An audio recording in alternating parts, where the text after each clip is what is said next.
पिछले लेक्चर में हमने देखा कि कॉम्प्लेक्सिटी होती क्या और हमें उसे मेजर क्यों करना चाहिए। इस लेक्चर में हम उसे मेजर करने का एक तरीका देखेंगे एंड वो तरीका है बिग ओ नोटेशन। तो उससे पहले मैं आपको ये बताता हूँ कि कॉम्प्लेक्सिटी हम जब भी मेजर करते हैं हम ये देखते हैं कि what is the time required by our code to run some basic operations. तो ये बेसिक ऑपरेशंस होते क्या हैं, जैसे कि assignment, addition, any arithmetic operation, condition, print. तो ये जो नंबर ऑफ ऑपरेशंस होते हैं हम we are concern with this number only. तो कॉम्प्लेक्सिटी जब हम मेजर करते हैं we are not trying to find the exact number of operations, but हम एक रफ आइडिया लेते हैं कि जैसे हमारा इनपुट का साइज बढ़ता जाएगा तो नंबर ऑफ ऑपरेशंस का जो काउंट है वो किस स्पीड से बढ़ेगा।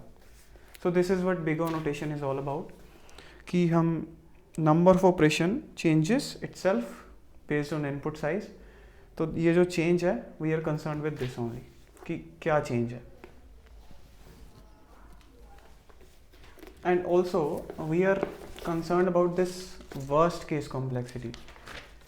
फॉर एग्जाम्पल, अगर हमारे कोड में एक कंडीशन है, इफ़ कंडीशन है एंड किसी तरीके से वो कंडीशन अगर सेटिस्फाई होती है तो वो कोड जो है वो रिटर्न कर देगा सम वैल्यू। अगर वो कंडीशन सेटिस्फाई नहीं होती, उसके नीचे जो एल्स पार्ट है उसमें we have like multiple for loops, nested भी एंड वी नो कि उसमें जो नंबर ऑफ ऑपरेशंस होंगे वो ज़्यादा होंगे। तो ये जो हमारा वर्स्ट केस है वो क्या है कि जो एल्स वाला पार्ट है जिसमें नंबर ऑफ ऑपरेशंस ज़्यादा हैं वो एग्जीक्यूट हो। So we are only concern with this worst case complexity. तो बिग ओ नोटेशन में हमें ये एक्सप्रेशन मिलता है कि हम जो हमारी इनपुट साइज़ है उसके अकॉर्डिंग हम ये बता पाएँ कि जो नंबर ऑफ ऑपरेशंस हमारा कोड परफॉर्म करने वाला है उसका जो काउंट है किस स्पीड से इंक्रीज़ होता है। अब फॉर एग्जांपल हमारे पास ये वाला जो कोड है ऊपर वाला, तो इसमें जो फॉर लूप है इसमें आई इज़ लेस देन 10,000। तो यानी ये जो फॉर लूप है ये 10,000 टाइम्स रन होगा, यानी कि ये जो प्रिंट स्टेटमेंट है ये 10,000 टाइम्स रन होगी। तो ये 10,000 कांस्टेंट है। So every time I run this function, I call this function, एक कांस्टेंट अमाउंट ऑफ टाइम होगा एंड बिकॉज उसके जो ऑपरेशंस है, number of operations, these are constant. तो जब भी हमारे पास ऐसा कुछ कांस्टेंट टाइम कॉम्प्लेक्सिटी वाला हो तो हम उसको ऑफ 1 से डिफाइन करते हैं। That means it is a constant time complexity function. अब हमारे पास ये फंक्शन है नीचे, तो इसमें जो इनपुट है दैट इज़ n एंड ये जो फॉर लूप है ये n टाइम्स चलेगा, यानी कि जो नंबर ऑफ ऑपरेशंस हैं इस फंक्शन के वो डिपेंड करें n के ऊपर। तो जितना n का साइज होगा उतनी टाइम्स फॉर लूप चलेगा, यानी कि एक लीनियर रिलेशन बन रहा है। फॉर एग्जांपल अगर n का साइज 100 है देन दैट मीन्स ये जो फॉर लूप है ये 100 टाइम्स चलेगा और ये इसके अंदर स्टेटमेंट्स है ये भी 100 टाइम्स चलेंगी। ये जो अंदर की स्टेटमेंट्स हैं ये कांस्टेंट है, like these are like very basic operations, so we do not consider them. But ये जो नंबर ऑफ ऑपरेशंस हैं total that will be linearly dependent on n। तो अगर n का साइज 100 है then this for loop will run 100 times. So 1000 होगा तो 1000 times run होगा। तो इसलिए हम इसको बोल देंगे ऑफ n। n क्या है? Input size. o क्या है? Big O notation. अब हमारे पास ये फंक्शन है, अगेन थर्ड फंक्शन, इसमें जो इनपुट साइज है n and we will see that इसमें दो फॉर लूप हैं, second one is nested inside the first. तो अगर n का साइज 10 है तो ऊपर वाला लूप चलेगा 10 टाइम्स एंड नीचे वाला चलेगा फॉर एवरी आइट्रेशन 10 इंटू 10 100। और जो यानी कि जो ये प्रिंट स्टेटमेंट है ये 100 टाइम्स प्रिंट करेगा हेलो को। तो अगर n का साइज 100 हुआ तो ये लूप चलेगा ऊपर 100, नीचे वाला चलेगा 100 इंटू 100 और ये प्रिंट स्टेटमेंट चलेगी 10,000 times 100 into 100। So that means ये जो रिलेशन है इस रिलेशन को हम बोलते हैं क्वाड्रेटिक रिलेशन। तो इसमें जो कॉम्प्लेक्सिटी होती है वो होती है O of n square, where n is input and O is big O notation.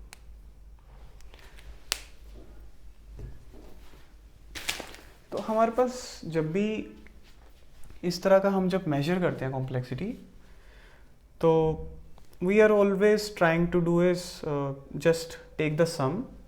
For example ये वाला लूप इतनी टाइम्स चलेगा, ये वाला loop n into n times चलेगा, then this will again run this print statement and n into n times.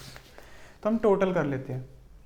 अब कई बार जब हम टोटल करते हैं तो हमारे पास कुछ ऐसा रिलेशन आ सकता है, O of n square plus n plus 100.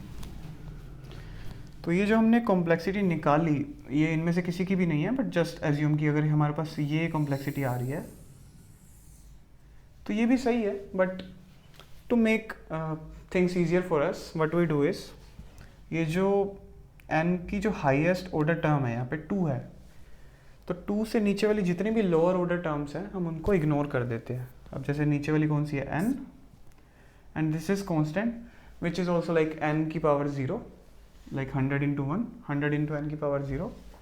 तो ये भी लोअर ऑर्डर टर्म है, या फिर हम इसे कांस्टेंट भी अज्यूम करते हैं. So we just ignore all the lower order terms and constant. तो ये बनेगी O of n square equivalent to. अब आप पूछोगे कि हमने ऐसा क्यों किया. If you know the answer put it in comments. तो क्या होता है ना, जब n क्या है यहाँ पे, इनपुट है. अगर इनपुट का साइज बहुत बड़ा है, लेट्स से कि 1 लाख, अब विल टेक इट 1 लाख, तो ये जो एक्सप्रेशन रहेगा n square plus n into 100, ये कैसे रहेगा, 1 lakh into 1 lakh plus 1 lakh plus 100. तो आप खुद बताओ, अगर आपको किसी से पैसे लेने हो इतने सारे, तो जब आप इसको मल्टीप्लाई करोगे ये बहुत बड़ा नंबर आएगा. क्या उसके बाद ये मायने रखेगा कि आपको उससे इतने एक्स्ट्रा पैसे लेने हैं? नहीं ना. So this is exactly what's happening. So what we want is we want a rough idea, not exact number of operations. So इस वजह से ये जो रफ आइडिया है हमें n स्क्वायर दे देगा. So we will, to make things easier for us, we will ignore the lower order terms and constant terms. This is the idea about this big O notation. So which algorithms are fast, you want to know, or you might have already understood. So वो algorithm fast है जो time कम लेगी, यानी कि उसके जो number of operations होंगे वो कम होंगे. So अगर हमारे पास कंपैरिजन हो of 1 of n of n square, so ये ऐसे बनेगा. इसका जो कंपैरिजन है of 1 of n of n square.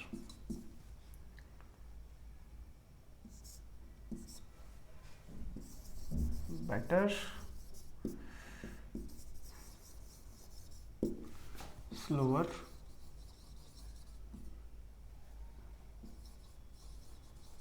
worse.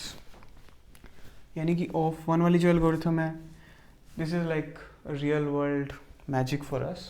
Generally जो एल्गोरिथम्स होती हैं वो ऑफ 1 में आती नहीं है. एंड ऑफ n स्क्वायर, इन तीनों में जब हम कंपेयर करते हैं, that is like the worst. So of n is medium for us. Alright, thank you.